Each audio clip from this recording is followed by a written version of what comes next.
Now we are going to talk about families. We are going to talk about the families, parental supervision, and mental health. Let me invite Bia Barbosa, who is a board member of CGI.br. Our panelists are Sueli Deslandes with Fiocruz, Daniel Spritzer, Federal University of Rio Grande do Sul, and Laís Cardoso Pereto with Childhood Brazil.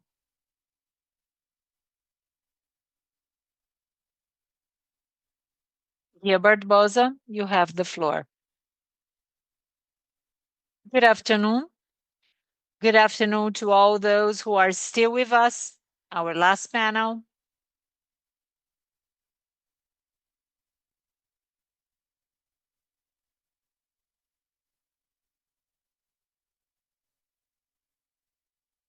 Good afternoon, all of those who are still here with us. Thank you very much for joining us. There is going to be the ceremony at the government's office to sign some decree law, but we didn't want to exclude the panel because the role of families, the discussion about parental control and mental health is something strategic. So it wouldn't be correct to close the seminar without talking about that.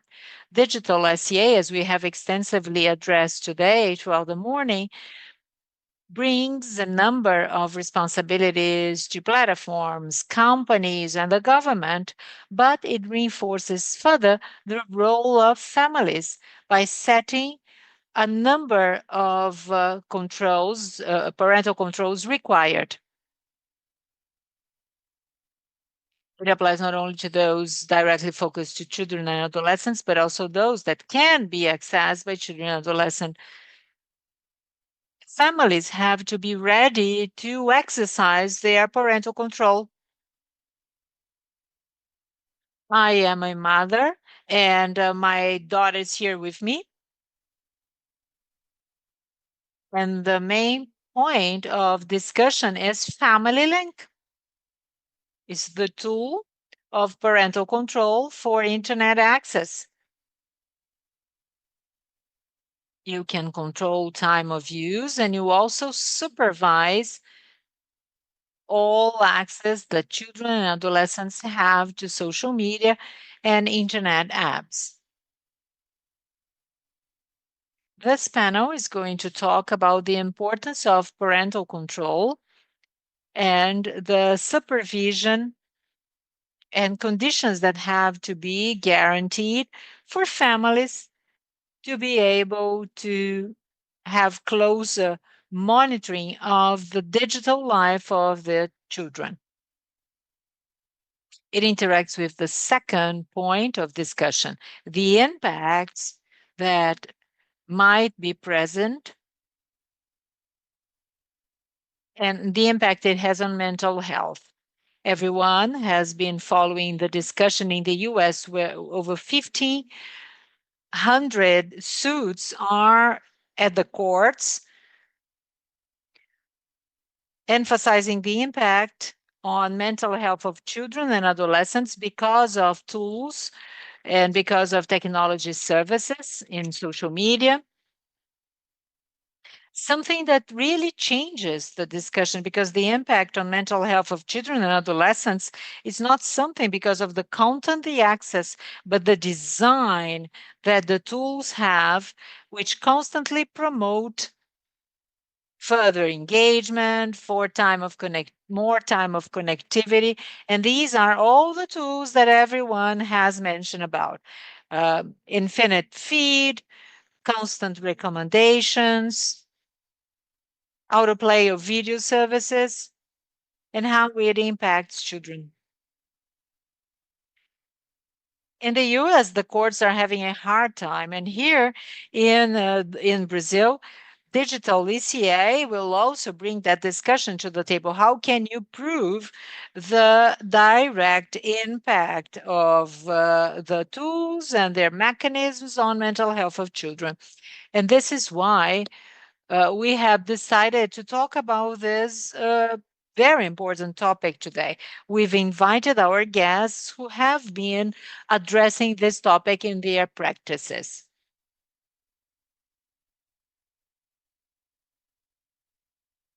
Let me start by inviting Sueli Lislandis. She's a researcher at Fiocruz, a partner of this event. She's been working with violence, health of children and adolescents, social impacts of technology.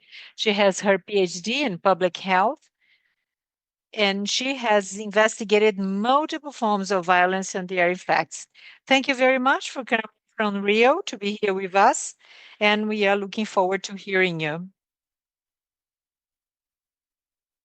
Thank you very much. I thank you for being here in such a unique opportunity, a unique moment of starting protecting children and adolescents. I'm going to start my presentation,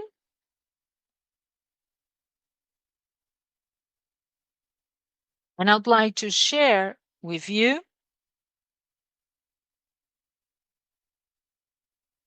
what literature, what research studies have shown us. How can they help us think about the effects on mental health of children and adolescents? I've brought a quick review of all the robust studies, those based on meta analysis, long term review, and monitoring of children and adolescents. This is a given. There are evidences that the use, not any situation will generate harm, of course. There is a correlation between time of use and type of content that children and adolescents are going to access, and the experience with the platform design. Depending on the context, that so called problematic use, problematic experience may lead,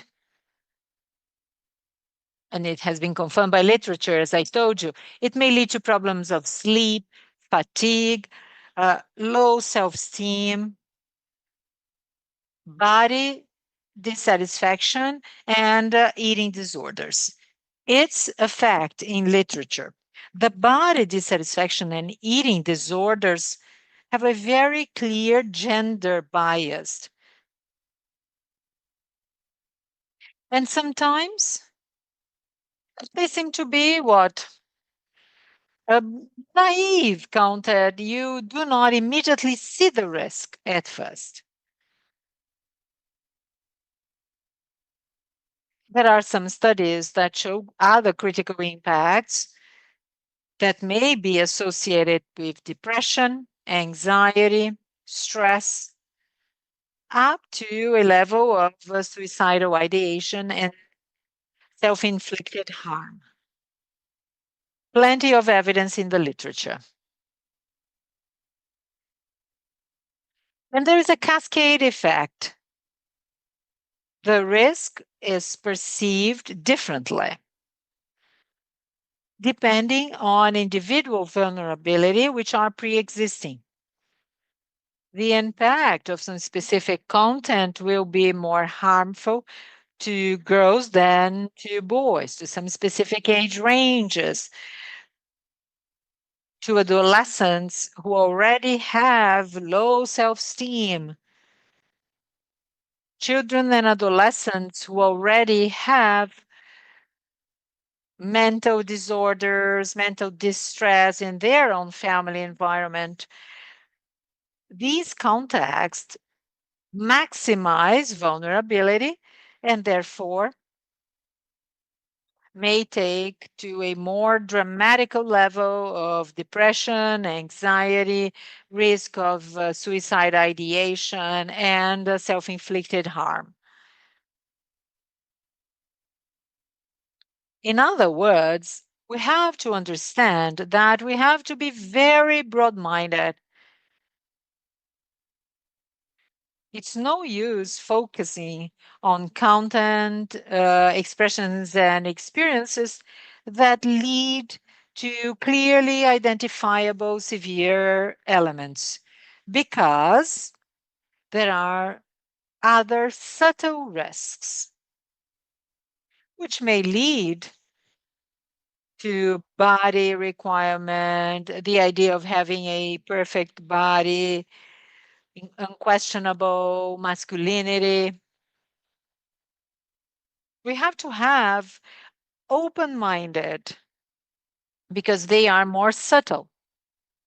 However, very much present in the everyday use and navigation of those boys and girls. When we talk about parental supervision, if I had only this slide, only blocking, preventing use does not work. We need oversight. Full participation, knowing what boys and girls are doing, experimenting the platforms.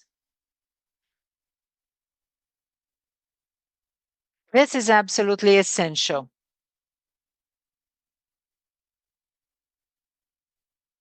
This is not enough. And it has to be really followed by supervision and dialogue. We should have the power of example. Children and adolescents have as a reference the reference of their parents, whether the parents are also used to being on the screen all the time. Also, the so called boomerang effect. Just restrictive control will lead to what we've heard before, the effect of secrecy, conflict, hiding. You end up losing track of what's really going on. And it ends up increasing the risk. The literature is very clear to say that we should have more dialogue and digital competence.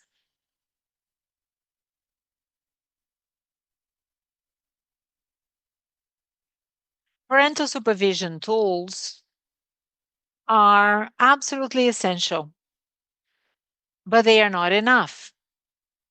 On their own, they are not enough. We need something else, which is parental education based on active mediation, dialogue, knowing, learning what's going on, and be together next to children and adolescents. In other words, supervision should be based on the age range, the appropriateness, with an open dialogue. We need to train parents on digital knowledge associated with technical tools. The tools are absolutely essential as part of the whole support. Good. Said that. In fact, we knew about it all. This is no big news. And you might be wondering, good. Digital ECA got into effect yesterday. Good. So we have to think about parents who work 10 hours a day, who are also compulsive users of this online experience. Even before talking about parental control, which is a necessary step, we have to take a step back and think about building awareness to this issue. Because I can assure you that most Brazilian mothers and fathers still have to have their awareness raised. This is something that we have to talk about. If we're talking about digital education, we have to talk about the importance of having this discussion and then start investing on it, using consistently the tools that are available.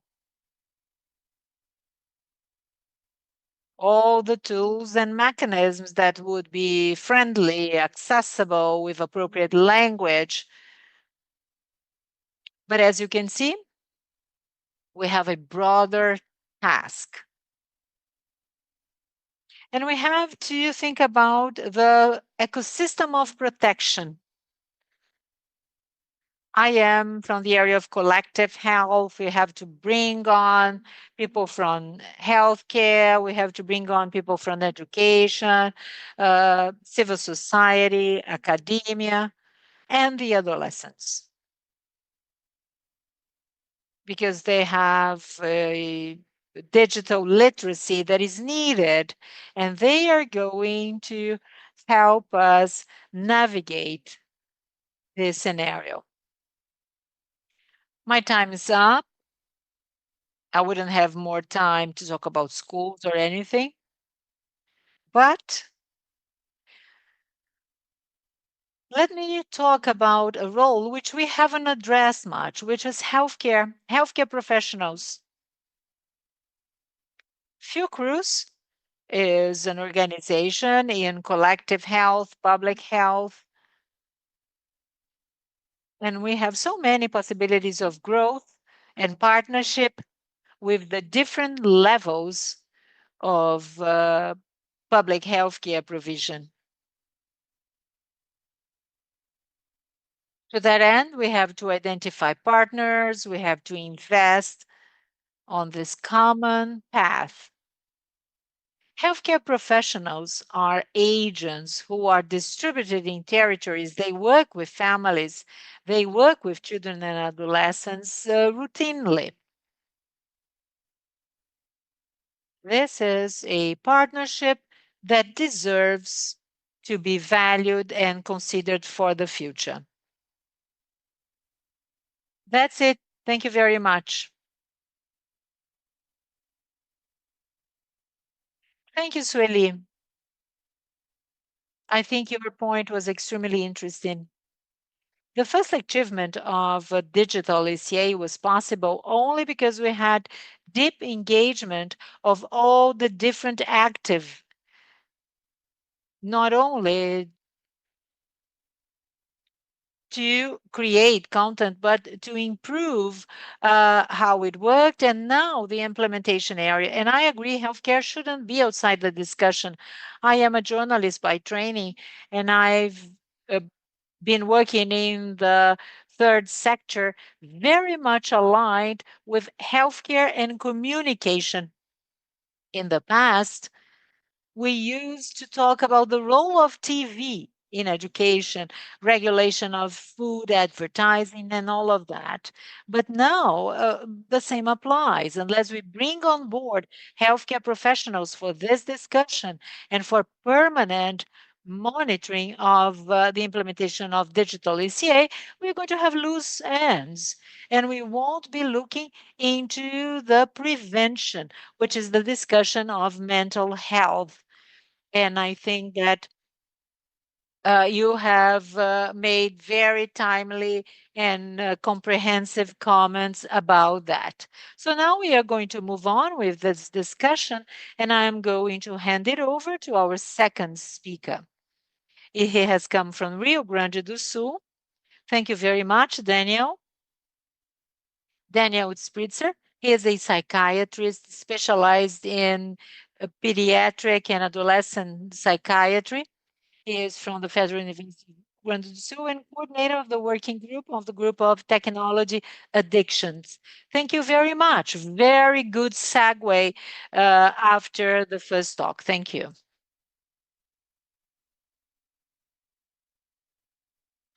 Hello, everyone. Thank you for your attendance.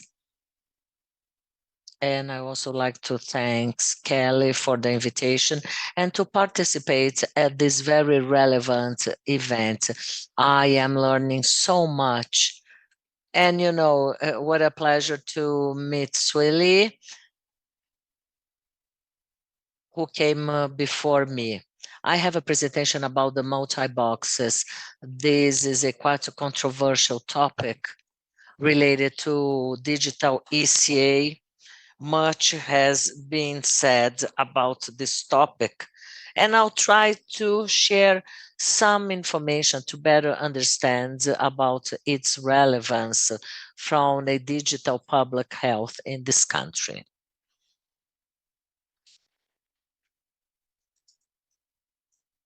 Here, the size of this behavior in our population. 78% of children and adolescents, according to the ICT Kids Online, they play online, games online, alone or connected with other people. We have information about the multi-boxes within the games. We know that 70% of mobile games in mobile devices, they have a multi-box. And over 93% of the mobile games, they have age classification for 12 plus.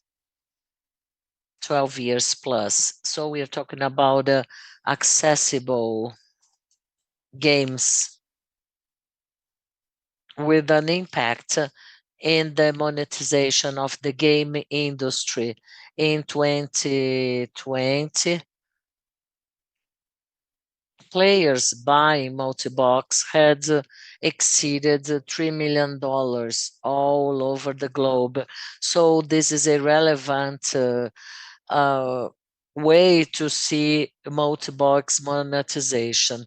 This is a way to get items within the game. Items may be aesthetic, cosmetics. They do not represent any specific advantage in the game, but they are extremely enjoyable by their players, as there is a certain acknowledgement of identity. Or maybe they may acquire items which offer some sort of a specific advantage.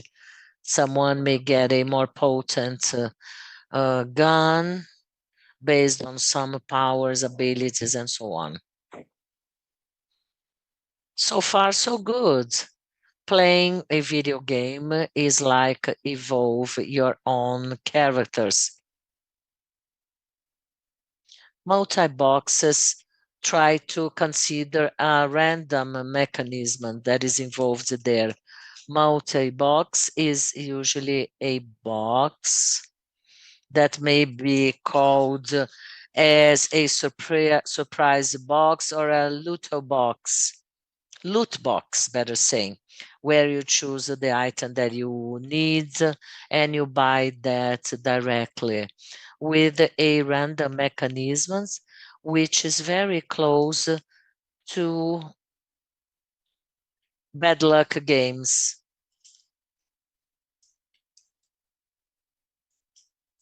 To see at what extent that may be problematic.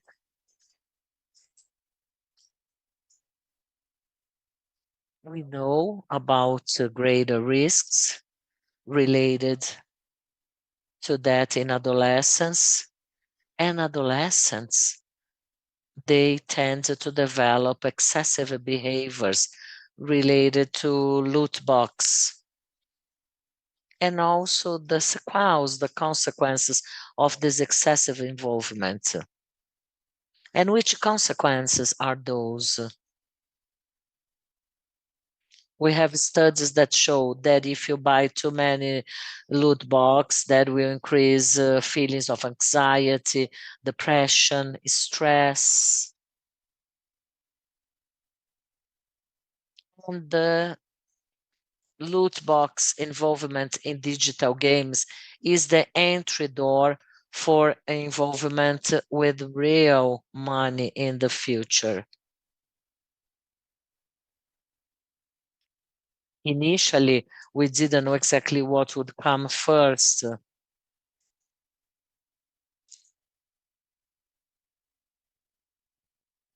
We know the loot box today they come before someone end up betting real money.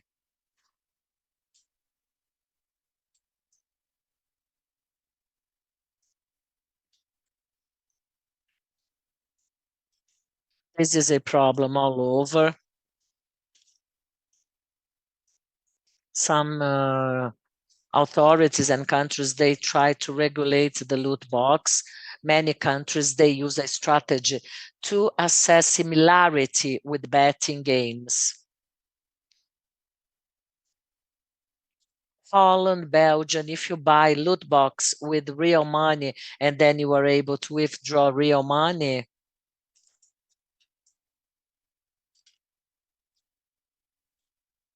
and then they were banned. But there are several other ways throughout which children, adolescents, and adults, they access loot box in those countries.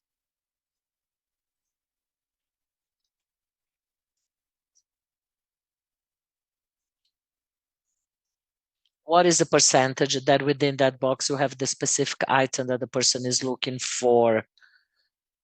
So that is more an information to consumers.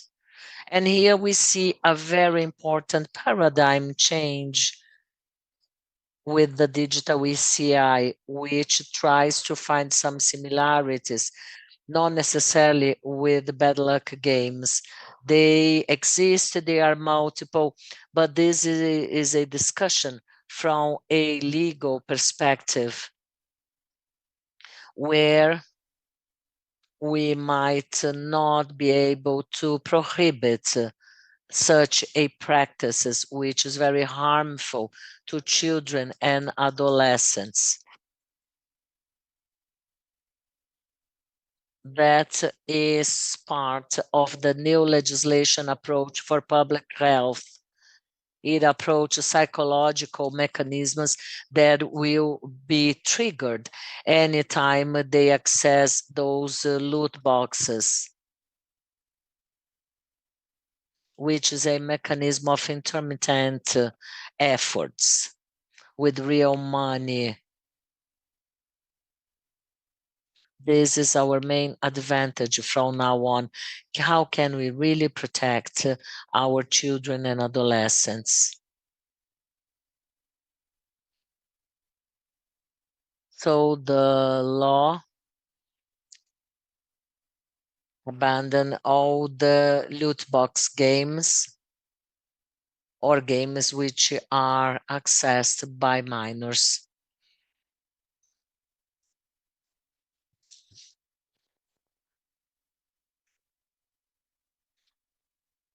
What's next? Digital ECA is not the end, but just the beginning. And how can the digital game industry will be able to replace such a process without losing its operation? Which other mechanisms will be developed? Will they set manipulation designs? Will that comply with digital ECA, or should we just observe and consider some other strategies from now on? We have the blockbusters in the market, but also some games which are developed to smartphones by small manufacturers, and it's very difficult to monitor those small players. We also have to understand the impact that that will have if we consider inequalities in our population. So there is much more to be observed from now on as to sector regulations and how may we offer more effective strategies of protections to our children and adolescents. Thank you.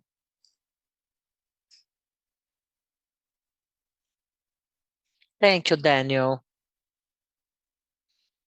And those who have followed the digital ECA at the Congress, do not forget that this was a reason for several disputes because there were sectors advocating that you would regulate that the loot boxes would be regulated, whereas we had too much pressure by the health providers for the prohibition for those services that were made for children and adolescents. And that will be also a challenge to agencies that advocate for data privacy and the design of those endeavors and how other reward ways may be created in the development of new apps, new games, including gambling, to overrule what is used as a loot box and not get into a definition with in the definition of the design which has to be protective. Most of the discussion today is centered on age verification, but there are many other aspects in the legislation that we should go deep into it, and loot box is one of them. Next, we have Lais for our last talk of the day. Childhood is one of the organizations that was extremely active during the approval of digital ECA. Thank you so much.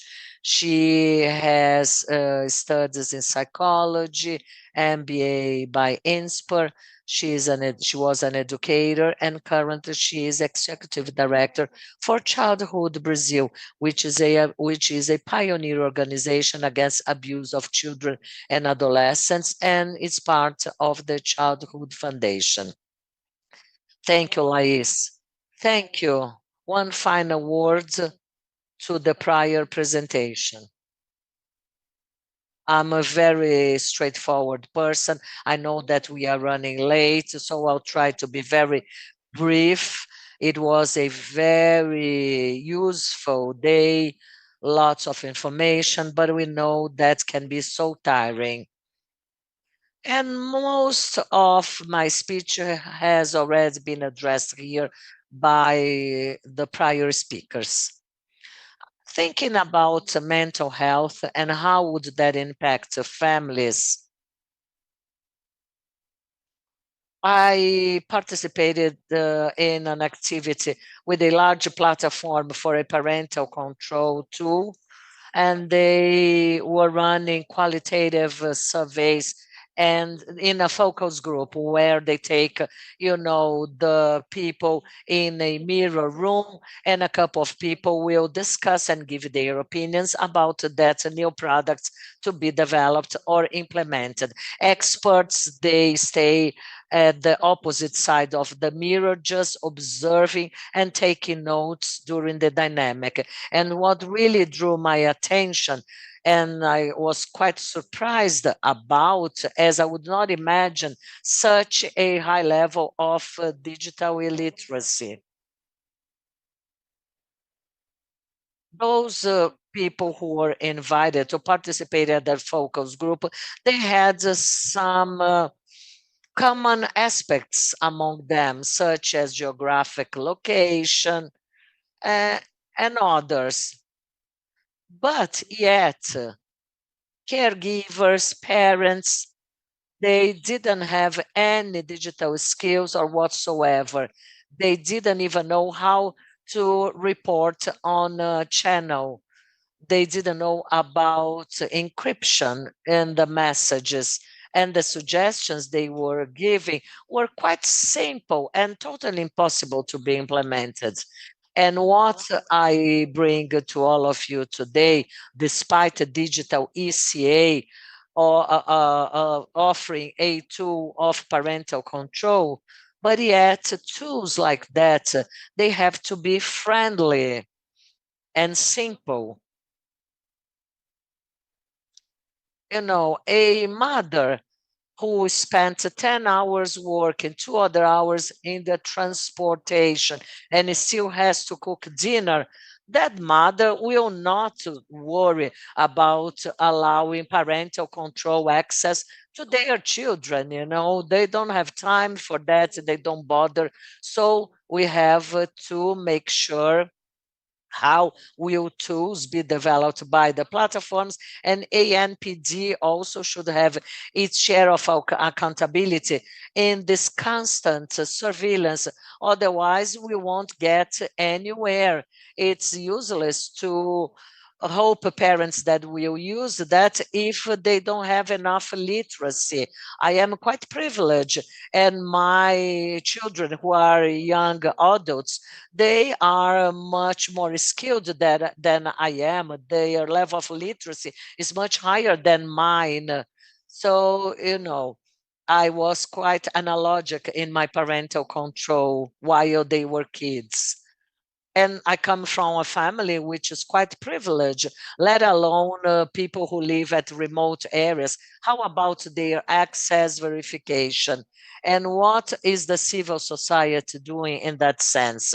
Well, we still have to keep on more literacy campaign, prototypes of new projects, but we will just reach scale once that we have a public policies or state policies.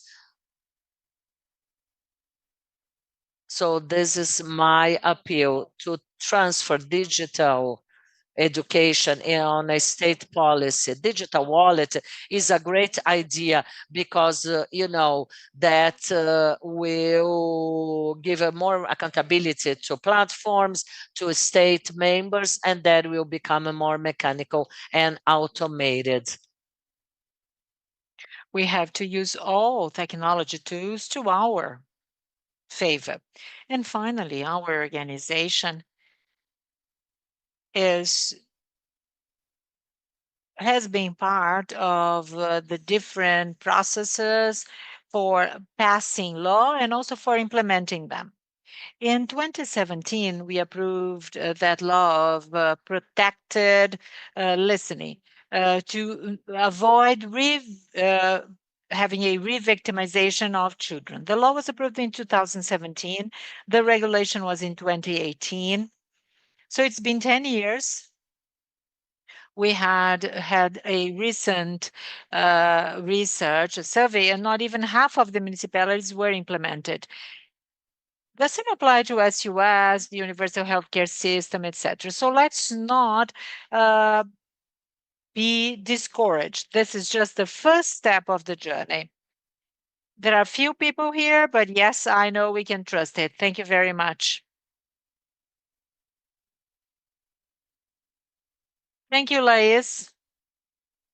Absolutely essential what you've said, because when you reinforce the role of the government in public policies, this is a kind of gear that should work.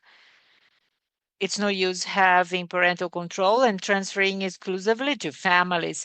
We cannot expect that only platforms, in terms of regulated agents, will be enough to do it unless the families and the government are constantly on the watch. As a society, we have to be also part of the whole process.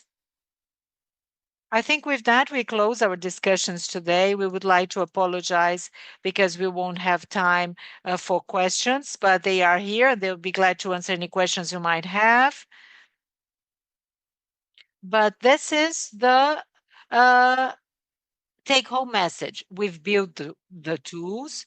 Brazil, once again, is on the front run of the digital arena. We are building a history of well-balanced legislation, starting from the internet law, then the legal framework, now digital ECA, and a number of others. And our mission at CGI is to contribute for legislations and regulations to be well balanced and built as a multi-stakeholder. This is, for example, how the event was put together, listening to different perspectives from different places. We've done that with LGPD, of the privacy of personal data, and digital ECA will be a new agenda of CGI, always inviting the academia, social society, the government, and the companies to join us. I would like to thank all of you, and I would like to invite Giuliano Capi, who is the part of public policies at CGI. You're going to tell us about a publication that is being launched. So come, Giuliano.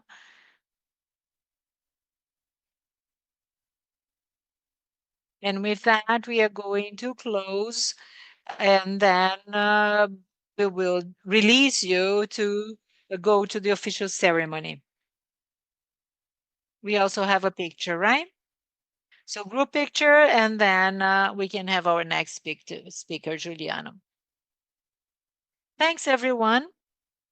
On behalf of Bia Barbosa, who was here, the presenter, picture, and then we are going to carry on with our last activity of the afternoon with Giuliano Capi.